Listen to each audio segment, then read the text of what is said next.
கடிச்சு எடுத்துருச்சு அப்படின்னு சொல்லி எல்லா இடத்துலயும் எலிகள் பிரச்சனை ஒரு அரசு மருத்துவமனையிலே இருக்கிறத நம்ம பாக்குறோம்.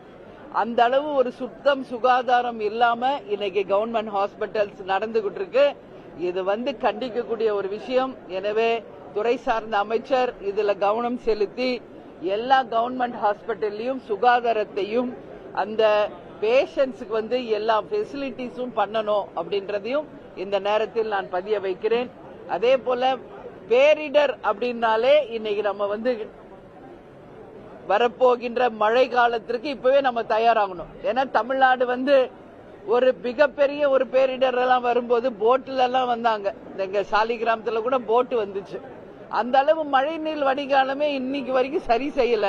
எனவே முன்கூட்டியே இந்த அரசு எல்லா இடத்திலையும் தூர்வாரி எல்லா இடத்திலையும் வரப்போகும் மழையை சமாளிக்க எல்லா விதத்திலையும் முன்னெச்சரிக்கை நடவடிக்கை எடுக்கணும். ஒரு பேரிடர் அப்படின்றாலே அதுல கேப்டன் முதல்ல வர்றார்.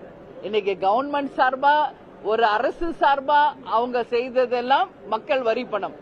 ஆனால் தான் சொந்தமா சம்பாதிச்சு கஷ்டப்பட்டு அதுல கேப்டன் அவர்கள் தமிழ்நாட்டுக்காக 1 கோடி ரூபாயும், ஒடிசா பூகம்பம் வரும்போது 1 கோடியும், ஆந்திரா கேரளா மற்றும் பல்வேறு இடங்களில் நடந்த அந்த வெள்ளப்பெருக்குக்கு 1 கோடி ரூபாயும் கொடுத்ததெல்லாம் வரலாறு. அதே மாதிரி சுனாமி வந்தபோது தமிழ்நாடு முழுக்க உடனடியாக சென்று மக்களை சந்தித்த ஒரு தலைவர் கேப்டன் அவர்கள். அது மட்டும் கிடையாது, ஒரு இலவச மருத்துவமனையை 1989 தொடங்கி கலைஞர் ஐயா அவர்களுடைய பொற்கடங்களால் அது ஓபன் பண்ணப்பட்டு பொதுமக்களுக்கு இலவசமாக ஒரு மருத்துவமனையை நம்ம வாழும் சாலிகிராமத்திலே கேப்டன் திறந்தார் அப்படின்றதும் இன்னைக்கு உலக வரலாறு. இதுவரைக்கும் இதெல்லாம் யாரும் செய்யல.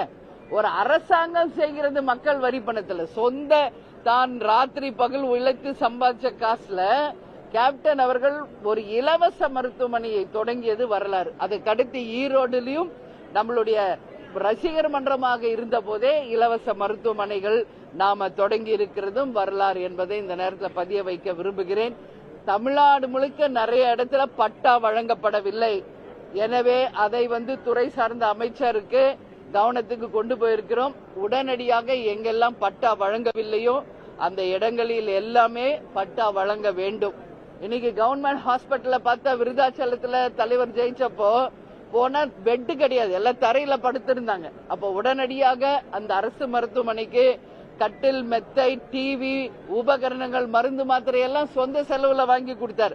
அது மட்டும் இல்ல, தமிழ்நாடு முழுக்க பல்வேறு ஹாஸ்பிட்டல்ஸ்க்கு கேப்டன் பிறந்த நாள் அன்னைக்கு வறுமை ஒழிப்பு தினத்துக்கு நிறைய ஹாஸ்பிட்டல்ஸ்க்கு கட்டில், மெத்தை, டிவி வாங்கி கொடுத்ததும் ஒரு வரலாறு. இதெல்லாம் ஒரு தனி நபராக கேப்டனை தவிர இது வரைக்கும் யாரும் செய்ததா ஒரு வரலாறு கிடையாது. இன்னைக்கு ஆட்சியில வரலாம், அரசாங்கத்துல இருக்கலாம், அமைச்சரா முதலமைச்சரா அமர்ந்து மக்கள் வரி பணத்துல செய்யறது எல்லாரும் செய்யலாம். ஆனா தான் கஷ்டப்பட்டு சம்பாரிச்ச காசுல மக்களுக்கு இந்த திட்டங்களை எல்லாம் கொண்டு வந்தவர் கேப்டன். எந்த ஒரு மானிய கோரிக்கை வந்தாலும் அதை பத்தி பேசலாம்னா அதுல ஃபர்ஸ்ட் கேப்டன் தான் வர்றார். ஏன்னா தனி நபராகவே அவரே. தேமுதிக பொதுச் செயலர் பிரேமலதா விஜயகாந்த் செய்தியாளர்களை சந்தித்து வருகிறார். அரசு மருத்துவமனைகளில் செய்யப்பட வேண்டிய ஏற்பாடுகள் குறித்து அவர் பேசி வருகிறார். அதேபோல மழைக்காலம் நெருங்குகின்ற சூழலில் முன்னெச்சரிக்கை நடவடிக்கையை அரசு எடுக்க வேண்டும் என்றும் அவர் கூறி வருகிறார்.